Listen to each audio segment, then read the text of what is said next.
In today's lecture, we are going to discuss about how to get admission through management quota in engineering colleges in Telugu states.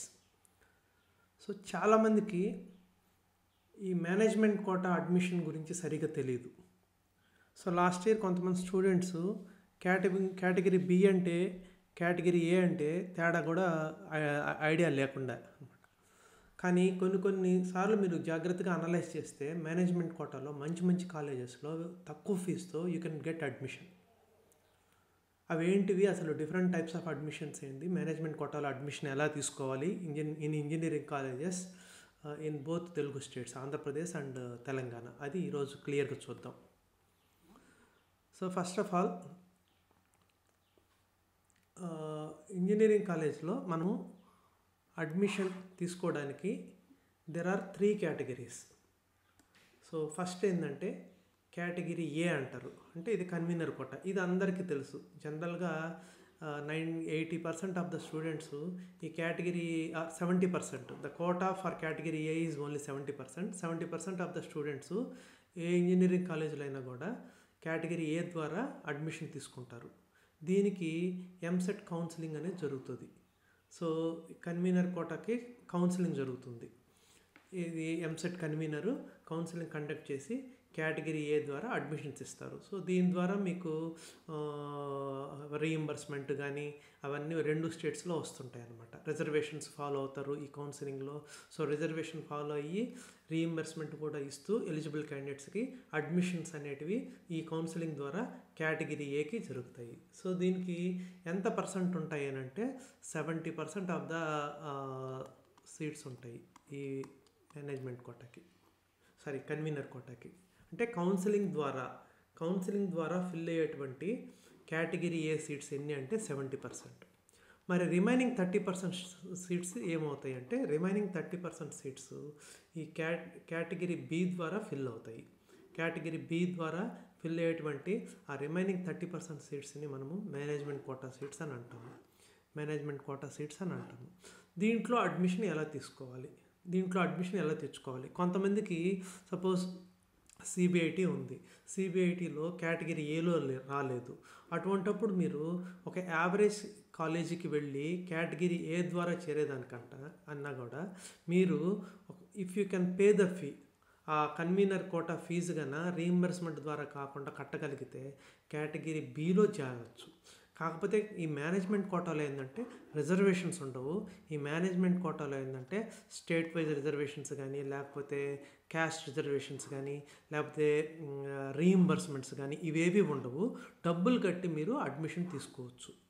దీంట్లో మళ్ళీ 2 రకాలు ఉంటాయి. ఈ difference తెలియక చాలామంది management quota అంటే చాలా ఎక్కువ ఫీజు ఉంటుందని దాని దగ్గరికి వెళ్ళరు. బట్ దీంట్లో తక్కువ ఫీజుకు ఉండేది కూడా ఉంది మేనేజ్మెంట్ కోటాలో. That is non NRI quota అంటారు. సో మేనేజ్మెంట్ కోటాలో కేటగిరీ బి అంటేనే మేనేజ్మెంట్ కోటా, కేటగిరీ ఏ అంటేనే కన్వీనర్ కోటా. అది కౌన్సిలింగ్ ద్వారా జరుగుతుంది. సో దాంట్లో మనకి ఏమి ఇబ్బంది లేదు, ఇది అందరికీ తెలుసు. సో ఈ మేనేజ్మెంట్ కోటాలో ఉండేటువంటి 2 రకాలు ఏంటివంటే ఈ B category or management quota category below ఉన్నటువంటి 2 రకాల అడ్మిషన్స్ ఏంటివంటే ఒకటి నాన్ ఎన్ఆర్ఐ, ఇంకొకటి NRI quota. So non NRI అంటే ఫారినర్స్ కానీ వాళ్ళ పిల్లలు కానీ కానక్కర్లేదు. Anybody from Andhra Pradesh or anybody from India can take admission in this non NRI quota. NRI quota అంటే మాత్రం ఫారినర్స్ సెటిల్డ్ వాళ్ళ పిల్లల్ని అడ్మిషన్ కోసం ఈ కోటా అనేది మనకి రిజర్వ్ చేశారు. కానీ జనరల్గా ఈ కోటాలో కూడా 90%, 95% ఆఫ్ ద స్టూడెంట్స్ చేరేది మన వాళ్ళే చేరుతుంటారు. కాకపోతే ఇది ఫీజు ఎక్కువ ఉంటుంది. సో ఆ డీటెయిల్స్ కూడా మనం క్లియర్గా చూద్దాము. Is it not? So first of all engineering కాలేజీల అడ్మిషన్స్కి category A which is counselling ద్వారా జరుగుతుంది 70% ఆఫ్ ద స్టూడెంట్స్కి. మిగతా 30% ఆఫ్ ద స్టూడెంట్స్కి category B which is non NRI, category B which is NRI. ఈ 2 కలిపి మేనేజ్మెంట్ కోటా అంటాం. మరి ఈ రెండింటికి తేడా ఏంటి అంటే దీని ఫీజు ఎక్కువ ఉంటుంది ఎన్ఆర్ఐ కోటాకి, నాన్ ఎన్ఆర్ఐ కోటాకి ఫీజు తక్కువ ఉంటుంది. సో ఆ డీటెయిల్స్ ఇప్పుడు చూద్దాము.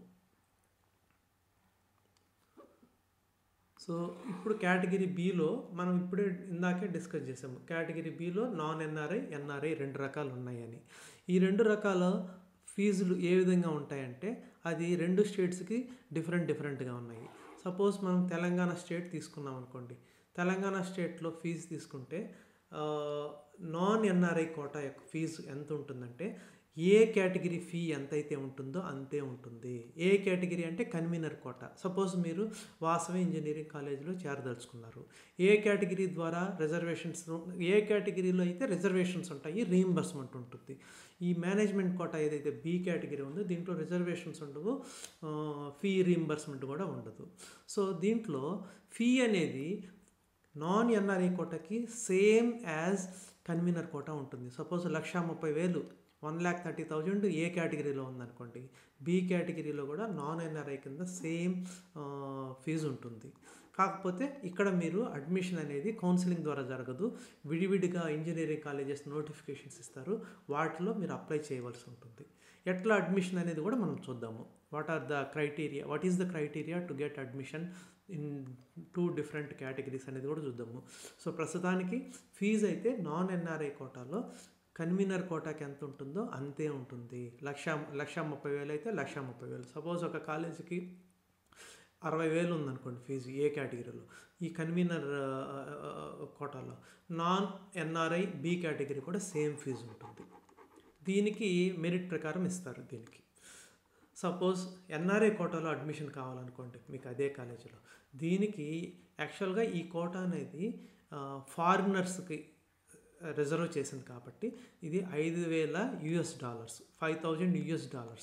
జనరల్గా ప్రతి కాలేజీ 3,50,000 తీసుకుంటుంది, మంచి కాలేజీలు అయితే మాత్రమే. మిగతా కాలేజీలు 60,000కి 70,000 కూడా ఇచ్చేస్తాయి, అది వేరే విషయము. మంచి కాలేజీలు మాత్రం 3,50,000 తీసుకుంటాయి దీనికి. ఒకవేళ ఒక కాలేజీ ఫీజు 1 lakh ఉందనుకోండి, లెటర్స్ అజ్యూమ్ ఒక కాలేజీ యొక్క ఫీజు 1 lakh ఉంది. 1 lakh ఉన్న కాలేజీ ఫీజు మీరు అడ్మిషన్ కావాలంటే ఈ నాన్ ఎన్ఆర్ఐ కోటా కింద అడ్మిషన్ సేమ్ 1 lakh ఇచ్చేస్తారు. సో కన్వీనర్ కోటా 1 lakh ఉంటే నాన్ ఎన్ఆర్ఐ ద్వారా ఏ కేటగిరీ ఫీజు ఏదైతే ఉందో అదే 1 lakh కట్టి మీరు సేమ్ బి కేటగిరీలో కూడా అడ్మిషన్ తీసుకోవచ్చు. సో బి కేటగిరీలో ఉన్న 2 రకాల అడ్మిషన్స్, నాన్ ఎన్ఆర్ఐ యొక్క ఫీజు తెలంగాణలో ఏ కేటగిరీ ఫీజు ఎంత ఉంటే అంతే ఉంటుంది, ఎక్స్ట్రా పే చేయబడలేదు. అదే బి కేటగిరీలోని ఎన్ఆర్ఐ కోటా కావాలంటే 3,50,000 మీరు పే చేయవలసి ఉంటుంది.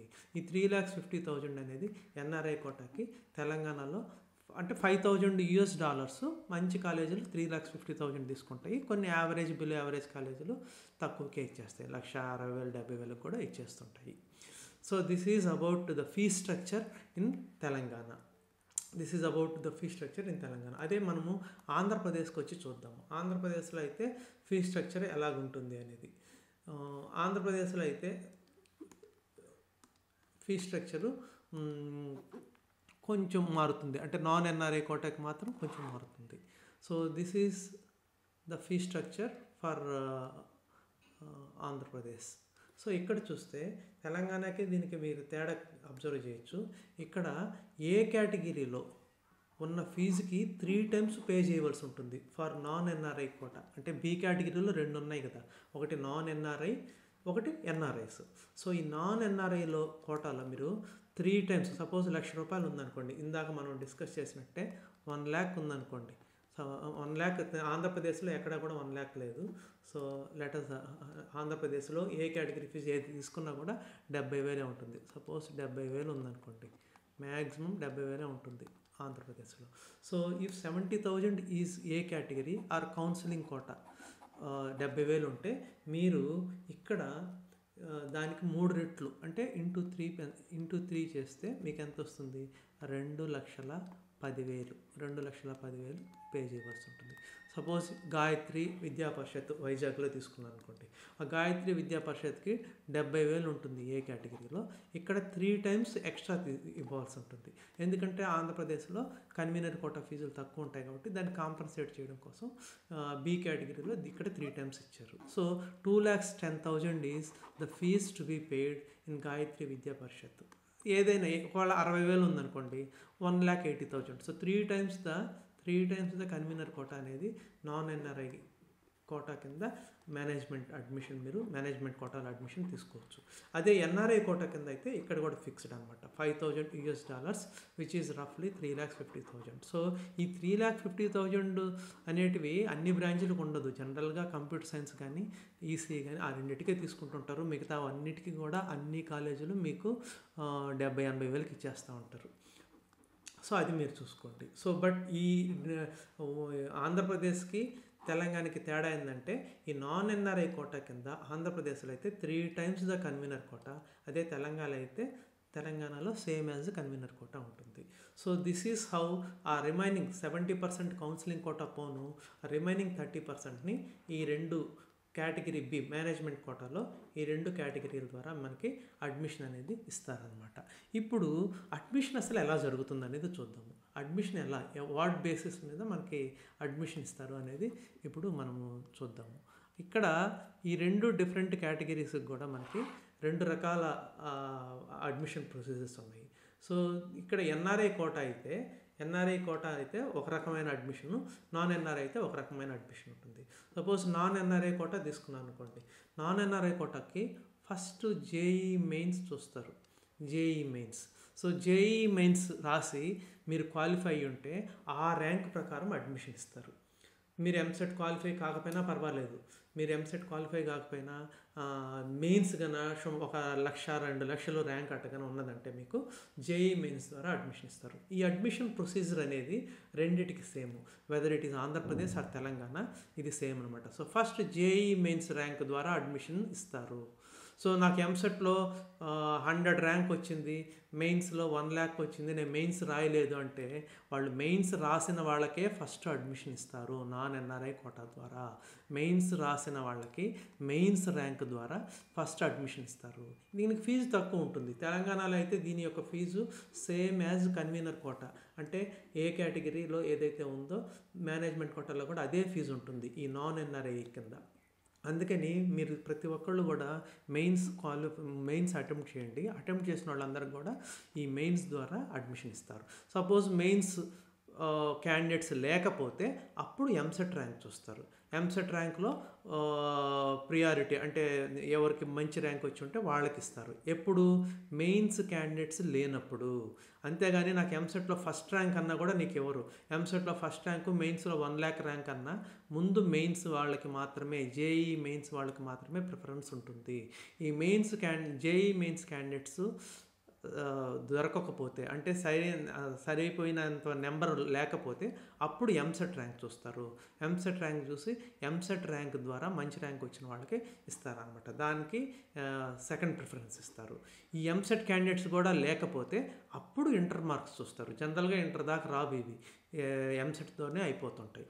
సో అప్పుడు ఇంటర్ మార్క్స్ చూస్తారు. So first preference JEE mains, second preference EAMCET, third preference inter marks. So ఈ 3 ప్రియారిటీ ద్వారా నాన్ ఎన్ఆర్ఐ కోటా ఏదైతే ఫీజు తక్కువగా ఉంటుందో కేటగిరీ బి అంటే మేనేజ్మెంట్ కోటాలో ఈ 3 ద్వారా అడ్మిషన్ అనేది ఇస్తారు. సో ఫస్ట్ మెయిన్స్ ర్యాంకు, తర్వాత సరిపోయినటువంటి మెయిన్స్ ర్యాంకర్స్ లేకపోతే ఎంసెట్ ర్యాంక్ ద్వారా ఇస్తారు. వాళ్ళు కూడా సరిపోకపోతే అప్పుడు ఇంటర్ మార్క్స్కి వెళ్తారు. అదే ఎన్ఆర్ఐ కోటా ఏదైతే 3.5 లక్షల ఫీజు అని చెప్పామో దానికి మాత్రం మెయిన్స్ కానీ ఎంసెట్ కానీ చూడరు, ఓన్లీ ఇంటర్ మార్క్స్ అనేది చూస్తారు. ఎందుకంటే ఈ కోటా అనేది ఫారినర్స్కి పెట్టిన కోటా కాబట్టి ఓన్లీ ఇంటర్ మార్క్స్ మాత్రమే చూసి ఇస్తారు. ఇక్కడ కూడా 95% ఆఫ్ ద సీట్స్ ఫారినర్స్ ఉండరు కాబట్టి ఇంటర్ మార్క్స్ ద్వారా మన క్యాండిడేట్స్కే అడ్మిషన్ అనేది ఇస్తూ ఉంటారు. కాకపోతే ఇక్కడ ఫీజు 3.5 లక్షలు ఉంటుంది. ఈ నాన్ ఎన్ఆర్ఐకి కోటాలో మాత్రం fee same as convener quota in Telangana, 3 times the convener quota in Andhra Pradesh. But in ఆంధ్రప్రదేశ్లో కూడా suppose mechanical, civil, chemical, electrical ఇట్లాంటివన్నీ చూస్తే అవి సేమ్ యాజ్ కన్వీనర్ కోటాకే ఇచ్చేస్తున్నారు, ఈవెన్ మంచి కాలేజెస్ కూడా. బట్ ఇన్ తెలంగాణలో చూస్తే మాత్రం మీరు ఏ కాలేజ్ అయినా సరే same as convener quota. So అందుకని మీకు ఒకవేళ కన్వీనర్ కోటాలో మంచి కాలేజ్ రాకుండా సెకండ్ లెవెల్ కాలేజ్ వస్తే మీరు కన్నా ఆ కన్వీనర్ కోటా ఫీజు రీయింబర్స్మెంట్ లేకుండా కట్టుకోగలిగితే it is better to join through non NRI quota in category B. So this is how you can take admission in both Telugu states. ఇది ఇంకొకసారి జాగ్రత్తగా వీడియో 1-2 సార్లు విని జాగ్రత్తగా అనలైజ్ చేసుకొని వైజ్ డెసిషన్ తీసుకోండి. అంతే కదా, రీయింబర్స్మెంట్ వస్తుందని కదా అని ఏదో ఒక బ్రాంచ్ పిచ్చి కాలేజీలో చేరేదానికన్నా డబ్బులు కనుక కట్టగలిగిన పరిస్థితిలో ఉంటే ఈ నాన్ ఎన్ఆర్ఐ కోటాకి వెళితే తక్కువ ఫీజుతోనే మీరు మంచి ఎడ్యుకేషన్ మంచి కాలేజీల్లో పొందొచ్చు. I hope you have understood. Thank you.